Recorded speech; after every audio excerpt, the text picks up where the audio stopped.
বন্ধু পাকিস্তানের ভূখণ্ডে বসে ইরানের সঙ্গে চোখে চোখ রেখে কূটনৈতিক আলোচনার স্বার্থে চেয়েছিল আমেরিকা। ভেবেছিল অন্যায়ের বিরুদ্ধে গর্জে ওঠা ইরানকে যুদ্ধের ময়দানে না পারলেও আলোচনার টেবিলে খুব সহজেই আয়ত্তে আনতে পারবে। কিন্তু ট্রাম্পের ধারণাকে আরও একবার ভুল প্রমাণিত করে দিল শহীদ আয়াতুল্লাহ খামেনির দেখানো পথে হাঁটা ইরান। বেশ নাটকীয়তার পর পাকিস্তান থেকে অনেকটা মুখ লুকিয়েই আমেরিকার উদ্দেশ্যে পাড়ি জমাতে হয়েছে আলোচনার অন্যতম কুশীলব মার্কিন সিনেটর জেডি ভ্যান্সকে। আর এই সুযোগেরই যেন অপেক্ষায় ছিল আমেরিকার দীর্ঘদিনের প্রতিপক্ষ কিন্তু ইরানের শুভাকাঙ্ক্ষী হিসেবে পরিচিত রাশিয়া।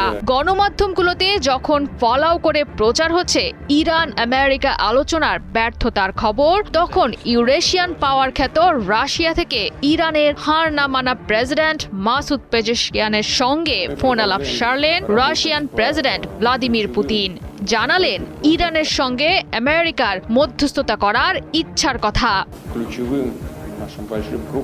রাশিয়ার রাষ্ট্রীয় গণমাধ্যম সহ বিভিন্ন আন্তর্জাতিক সংবাদ মাধ্যমে প্রকাশিত খবর অনুযায়ী গেল রোববার ইরানের রাষ্ট্রপ্রধান মাসুদ পেজেশকিয়ানকে ফোন করেন সোভিয়েত গোয়েন্দা সংস্থা কেজিবি ম্যান খ্যাত ভ্লাদিমির পুতিন। জানান ইসলামাবাদে তেহরান ও ওয়াশিংটন কোনো সমঝোতায় পৌঁছাতে না পারলেও মধ্যপ্রাচ্যে ন্যায় ও স্থায়ী শান্তি অর্জনের উদ্দেশ্যে মধ্যস্থতা করার জন্য খোলা আছে ক্রেমলিনের দরজা। ফোন কলটি নিয়ে প্রকাশিত বিবৃতিতে বলা হয়, চলমান সংঘাত বন্ধে রাজনৈতিক ও কূটনৈতিক সমাধানের পথ আরও সুগম করার উদ্যোগ নিয়েছেন ক্রেমলিন চিফ পুতিন।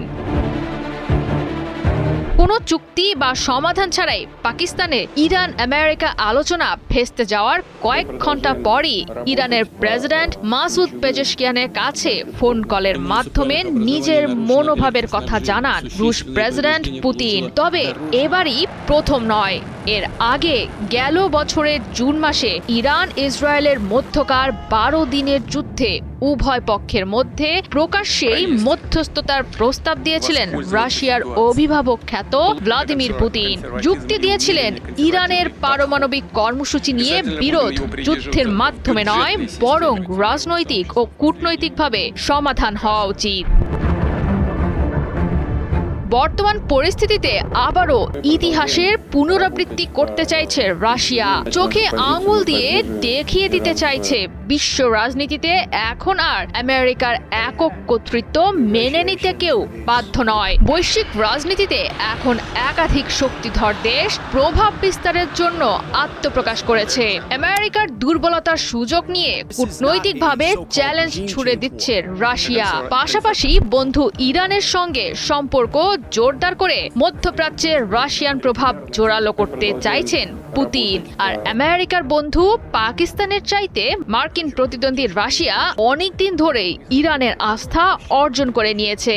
শেষ পর্যন্ত ক্রেমলিনে আলোচনা হলে মধ্যপ্রাচ্যে আরও জোরালো হতে পারে ইরান রাশিয়া জোট। জয় সরকার, ৭১।